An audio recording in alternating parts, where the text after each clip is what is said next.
안녕하세요, 이고잉입니다. 오늘은 벤츠를 타볼 건데요, 바로 신형 S클래스입니다. 그 중에서도 가장 끝자락에 있는 S580 모델입니다. 오늘 촬영은 너무 더워서 실내에서 좀 진행하려고 저희 아지트에 왔는데, 이제 아지트 다시 오픈해가지고 모임도 갖고 할 테니까 관심 있으신 분들께서는 네이버에 고잉패서 카페를 확인해 주시면 됩니다. 차량은 실명을 밝히실 수 없는 차주분인 김멋진님께서 차량을 제공해 주셔서 오늘 리뷰를 찍을 수 있게 됐습니다. 정말 감사의 말씀 드립니다. S클래스답게 엄청 큽니다. 리프트에 올려봤는데 너무 길어가지고 뒤가 이렇게 튀어나왔어요 지금. 오늘 촬영할 차는 S580인데 4000cc 8기통 엔진에 9단 미션이 물려있고 약 500마력 정도 나오는 걸로 알고 있어요. 가격은 2억이 조금 넘는 걸로 알고 있습니다. 휠 사이즈 같은 경우는 2540R 20인치 휠이 적용이 되어 있고요. 조금 재밌는 부분이 테슬라 모델 S처럼 이렇게 손잡이가 팝업 된다는 거. 왜 안 열려? 아, 열리는구나. 이게 뭐지? 실내에 한번 타볼까요?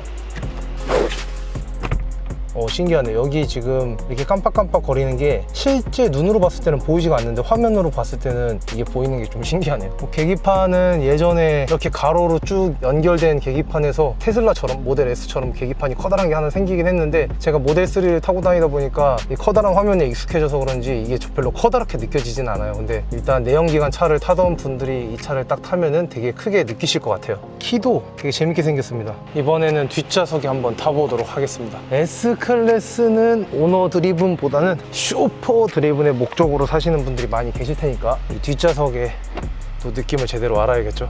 김멋짐님이 차주시고요. 와, 앰비언트 라이트가 진짜 미쳤습니다. 진짜 분위기가, 와, 멀티 컬러로 이렇게 여러 가지 색깔을 설정할 수가 있는데, 와, 이렇게 타고 있으면은 와, 분위기 대박입니다. 그리고 온도 조절할 때마다 이게 또 변합니다. 한번 보여드릴게요. 온도를 높이면 이 앰비언트 라이트가 이런 식으로 더워지고 있어 빨간색으로 표시가 되고요. 낮추면은 이렇게 파란색으로 시원하게 표시를 해줍니다. 다시 원래대로 설정한 색깔로 다시 돌아오기도 하고요. 이걸 누르면 이렇게 돼요. 신기하죠? 야, 진짜 분위기 깡패네.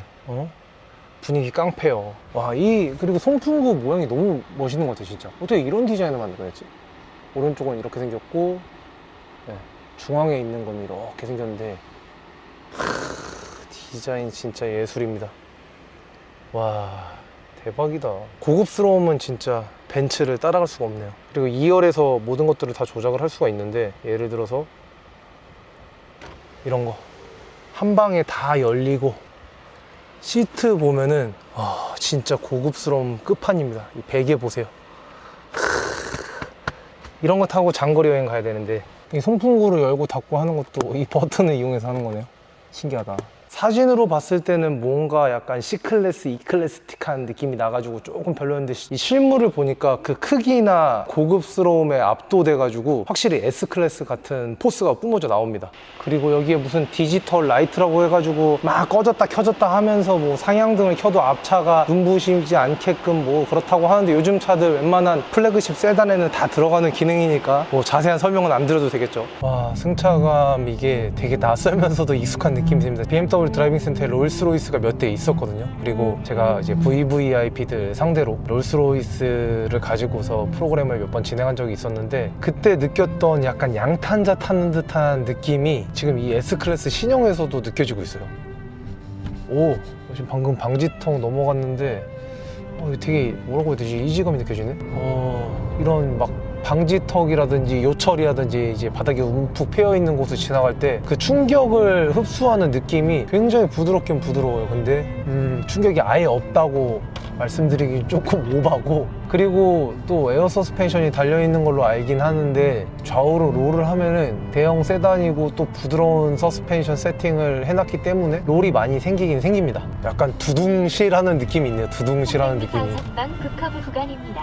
제가 지금 그 커브 구간을 계속해서 주행을 하고 있습니다. 요철을 살짝 지나가면은 세 개의 바퀴는 그대로 있는데, 요철을 밟은 바퀴만 내려갔다 올라오는 느낌? 되게 묘한 느낌이에요. 그냥 일반적인 차에서 느낄 수 없는 그런 이상한 승차감이지만 편안한 승차감이 느껴지기는 합니다. 이게 운전석에는 그렇게 느껴지는데, 이 사장님 자리인 뒷좌석에서는 또 어떤 느낌일지 굉장히 궁금하긴 합니다.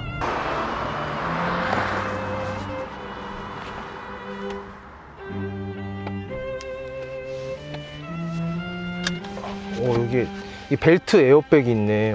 두툼해 여기 뭔가 벨트가. 와, 여기 뒷좌석이네 역시. 뒷좌석을 앉아야 돼.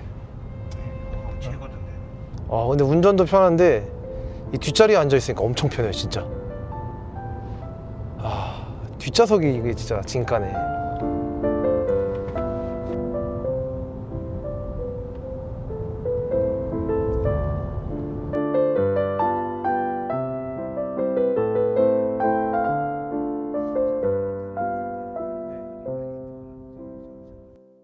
확실히 대형 세단답게 그 시트 포지션도 조금 많이 높은 편이에요. 그래서 SUV와 그냥 평범한 세단의 한 중간 정도 위치라고 보면 될 것 같아요. 시야각보가 굉장히 잘 되거든요. 위에서 아래로 내려다보는 포지션이 되기 때문에 편안하게 운전할 수 있을 것 같아요. 그리고 뭔가 이 댐핑이 약하면 언더 댐핑이라고 해서 눌렸다가 이렇게 출렁출렁 하는 움직임이 있을 수 있는데, 이게 뭔가 언더 댐핑 같으면서도 그래도 이렇게 부드럽게 이렇게 저렇게 잡아내는 느낌이 되게 묘하거든요. 저는 솔직히 약간 스포티한 차를 좋아하는 입장에서 그렇게 썩 달가운 움직임은 아닌데, 어쨌든 승차감적인 측면에서는 굉장히 좋은 느낌이 될 수도 있을 거라고 생각이 드는데요. 자, 이제 주행 모드를 바꿔가지고 한번 본격적으로 와인딩 주행을 해보도록 하겠습니다. 대형 세단에 무슨 와인딩이냐 하겠지만, 이미 다른 분들께서 S클래스에 대해서 굉장히 자세하고 어마어마한 설명들을 해주셨기 때문에, 그래서 일단 저는 제 주특기 분야인 주행 질감과 핸들링 특성, 가속 성능, 제동 성능 이런 것들에 대해서 한번 집중적으로 경험을 해보고 여러분들께 그 느낌, 피드백을 전달해 드리도록 하겠습니다.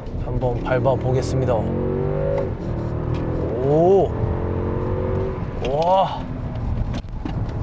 우와, 무게가 느껴진다. 와, 이게 굉장히 휠베이스가 긴 차량이잖아요. 대형 세단이고 벤츠에서 제일 커다란 세단 중에 하나인데, 이 S580보다 조금 더 긴 게 이제 마이바흐 모델이 나오는데요. 예전에는 마이바흐랑 S클래스랑 아예 다른 차종이었지만, 이제는 마이바흐가 없어지면서 S클래스의 마이바흐 배지를 단 차량이 나오는 걸로 알고 있는데, 걔를 제외하고서는 이 S580이 가장 길고 또 육중하고 또 가장 힘이 센 차량인 걸로 알고 있습니다. 일단 이렇게 휠베이스가 긴 차량 같은 경우에는 핸들링 특성이 좋을래야 좋을 수가 없거든요. 굉장히 무겁고 또 뒤가 따라오는 데 있어서 시간도 굉장히 많이 걸리기 때문에 좋을 수가 없는데, 이 차량 같은 경우는 뒷바퀴 조향이 많은 각도로 이루어지기 때문에 긴 휠베이스의 느낌이 덜한 면이 없잖아 있기는 해요. 여러분들 그거 아시죠? 롤링이랑 피칭이랑 가속 제동할 때는 앞뒤로 움직이는 이 피칭이 발생을 하고, 그 다음에 좌우로 핸들링 할 때는 이 롤링이라는 게 발생을 하고, 또 차량이 스핀하려는 움직임, 이 차가 이렇게 돌려는 움직임이 발생하는 걸 요잉이라고 하는데, 이 뒷바퀴가 안쪽으로 들어가 있느냐 바깥쪽으로 나와 있느냐에 따라서 요잉이라는 움직임이 발생할 수도 있고 또 억제될 수도 있기도 하거든요. 대표적으로 전륜구동 차량 같은 경우에는 되게 언더스티어 성향이 강하기 때문에 차량을 조금 더 빠르게 회전시키기 위해서 이 뒷바퀴를 바깥쪽으로 빼는 토 아웃 세팅들을 많이 합니다. 근데 이 차량이 지금 핸들링 할 때 이 회전 반경을 줄이기 위해 가지고 뒷바퀴가 이렇게 바깥쪽으로 벌어지게 되는 거거든요. 토 아웃처럼 이제 작동을 하는 건데, 지금 벨로스터 N 원메이크 레이스 나가는 차량마저도 그런 약간 뉴트럴한 밸런스를 가진 차량마저도 언더스티어 성향이 조금 있기 때문에 토아웃을 한 2mm나 3mm 정도 이렇게 바깥으로 빼기도 해요. 근데 그것보다 더 과하게 이 차량 같은 경우는 뭐 10도까지도 뒷바퀴 조향이 이루어진다고 하는데, 그렇게 조향이 많이 이루어지면은 요인이 생기지는 않을까, 조금 불안정한 움직임이 생기지 않을까 걱정을 했는데, 그런 불안정한 움직임은 전혀 느껴지지 않아서 전혀 이질감 없이 움직이고 있고, 또 핸들링 할 때 그런 약간 불안한 느낌도 전혀 들진 않아요. 그렇다고 휠베이스가 짧은 그런 차처럼 또 민첩하게 코너링을 하는 건 아닙니다. 대형 세단은 대형 세단이고 S클래스는 그냥 S클래스인 것 같습니다. 원래 이렇게 하면은 뒤쪽이 바깥쪽으로 빠지면서 스핀하려는 모멘텀이 생겨야 되는데, 그런 모멘텀까지는 생기지 않는 이유가 아마 트랙션 컨트롤 때문에 그럴 거예요. 근데 코너링에서 뭐 이런 주행 특성은 그냥 기존의 S클래스와 크게 다를 바 없다고 생각하시면 좋을 것 같습니다. 코너링 어느 정도 세게 들어가도 뒤가 뭔가 빠지는 느낌은, 주행 느낌은 들진 않아요. 근데 되게 재밌는 점은, 이렇게 커다란 대형 세단이 유턴할 때 한 번에 유턴을 못하는 경우가 굉장히 많잖아요. 그래서 뒤로 후진했다가 다시 앞으로 가야 되는 그런 경우가 많은데, 이 유턴할 때 확실히 느껴집니다. 유턴할 때 차선이 한 3개 정도만 있으면 돼요. 그러니까 내가 유턴 차선에 있고 반대쪽에 2개 차선만 있으면은 그러면 한 번에 유턴을 할 수가 있습니다. 그 정도로 회전 반경이 굉장히 짧아져요. 뒷바퀴 조향이 되는 것 때문에 회전 반경이 꽤 작아졌습니다. 그리고 이때 조금 이질감이 많이 느껴져요. 그러니까 평상시에 우리가 운전했던 차 같지 않은 느낌들이 조금 느껴지기는 합니다. 그리고 가속력은 대단한 차들이 많기 때문에 잘 나가긴 잘 나가는데 580이라고 해서 500마력이라고 해서 막 어마어마한 가속력이 나오는 느낌은 아니에요. 웬만한 스포티한 요즘 나오는 차량들은 이것보다 더 빠르게 가속이 될 것 같거든요. 미션은 생각보다 괜찮은데요? 빠릿빠릿하고 업시프트, 다운시프트 모두 다 잘 됩니다. 원하는 만큼. 저는 벤츠 미션을 그렇게 만족하면서 타봤던 적이 없어서 대형 세단이고 뭐 대단한 미션을 넣은 건 아닐 거니까 스포티한 그런 느낌을 기대하진 않았는데 생각보다도 미션은 좋아요. 빠릿빠릿하게 변속되고 세단의 이 정도 변속 힘이면은 차고도 넘치는 것 같습니다. 어떤 브랜드들은 이 뒷바퀴 조향을 RWS, 리어휠 스티어링이라고 부르는 브랜드들도 있고 벤츠에서는 리어 엑셀 스티어링 이라고 해서 RAS라고 부르는 것 같은데 뭐 그냥 이름은 뭐 다르지만 똑같은 기능입니다. 뒷바퀴 조향이 될 수 있게끔 하는 건데 BMW 드라이빙 센터에서 제가 근무할 때 당시에도 뒷바퀴 조향이 되는 차가 있었거든요. 650i 컨버터블이 있었는데 그 차량을 타고서 제가 트랙을 타본 적이 있어요. 그리고 DSC를 끄고서 한 60km 속도로 헤어핀 코너를 돌아 나갈 때 이 뒷바퀴가 코너의 바깥쪽 방향으로 향하기 시작하면서 오버스티어가 되게 쉽게 발생을 했거든요. 저는 뭐 차량을 컨트롤할 줄 아는 사람이니까 그걸 되게 즐기면서 카운터도 하고 드리프트도 하고 재밌게 탔던 기억이 있는데 자세 제어 장치가 없다면 굉장히 위험한 거동으로 나올 수 있는 그런 조향이기도 합니다. 그리고 더 속도가 빨라지면은 이게 바깥쪽으로 벌어지는 게 아니라 앞바퀴가 돌아가는 그 방향으로 같이 돌아가게 아마 세팅이 되어 있을 거예요. 물렁물렁하게 세팅된 보통의 차들은 과속방지턱을 넘어가면은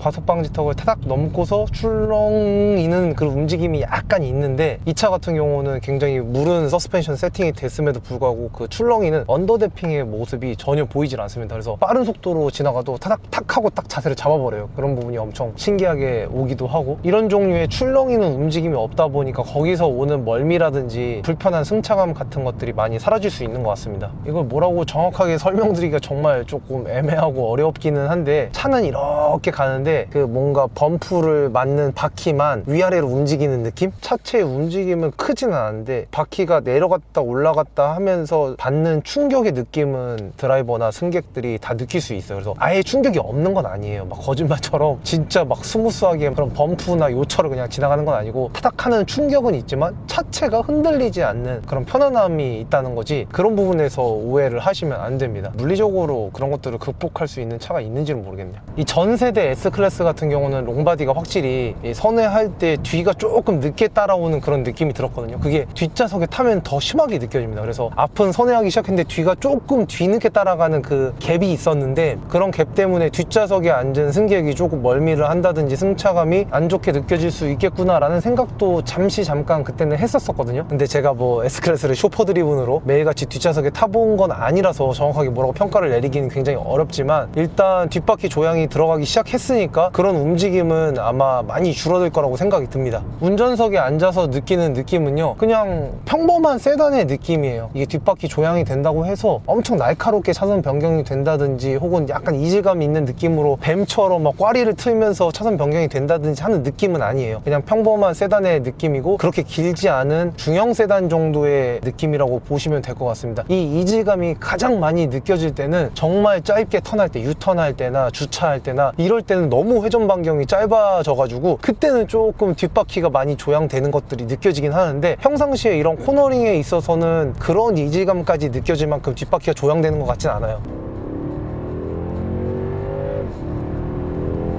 확실히 육중한 무게답게 엄청나게 무겁게 움직입니다. 그리고 출렁출렁하는 움직임도 있어요. 코너링에서는 이상하게 요철에서는 한 번에 자세를 타닥 잡는데 이 코너링은 출렁출렁 하면서 코너링을 시작하고 대형 세단에 걸맞게 엄청 언더스티어 성향으로 코너링을 합니다. 뒷바퀴 조향이 되어 있음에도 불구하고 말이죠. 코너링을 할 때 뭔가 큰 이질감이 느껴질 거라고 예측은 했었으나 생각보다 별로 이질감도 없고 그냥 보통의 차와 크게 다르지 않다라는 점, 이 두 가지 정도가 제가 오늘 받은 이 S클래스의 승차감인 것 같습니다. 개인적으로 엄청 궁금한 거는 뒷좌석에 타고서 한 300-400km 정도 되는 굉장히 긴 장거리를 갔을 때 얼마나 편안하게 갈 수 있는지 그 부분이 엄청 궁금하기는 해요. 사실 저는 S클래스를 오너 드리븐으로 살 것 같지는 않고, 만약에 나중에 진짜 돈을 많이 벌게 되고 또 제 능력이 되면은 쇼퍼 드리븐으로 꼭 한번 운영을 해보고 싶은데, 차 자체적으로 세팅된 그 승차감이 좋기도 하지만 이 쿠션의 승차감도 굉장히 좋거든요. 그리고 이 가죽의 재질도 너무 좋아가지고 전 세계에서 가장 표준이 되는 대형 세단이라고 생각을 하는데, 여기를 앉고 싶네. 여기를, 뒷좌석을, 운전석 말고.